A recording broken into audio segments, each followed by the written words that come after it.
ہمارے ہاں ہر شخص یہ سمجھتا ہے کہ اسے ہنسنا اور کھانا آتا ہے، اسی وجہ سے پچھلے 100 برس سے یہ فن کوئی ترقی نہیں کر سکے۔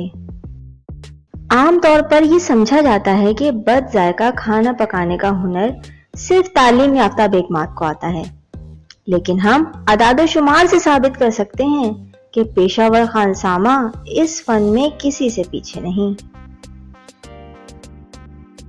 ممکن ہے عمدہ غذا اعلیٰ تہذیب کو جنم نہ دے سکے، لیکن اعلیٰ تہذیب کبھی خراب غذا برداشت نہیں کر سکتی۔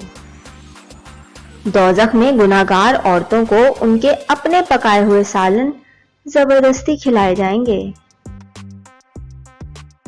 بڑا مبارک ہوتا ہے وہ دن جب کوئی نیا خانسامہ گھر میں آئے، اور اس سے بھی زیادہ مبارک وہ دن جب وہ چلا جائے۔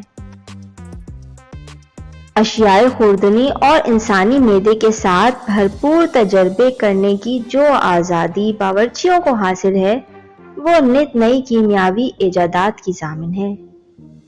خراب کھانا کھا کر بدمزہ نہ ہونا ہی شرافت کی دلیل ہے۔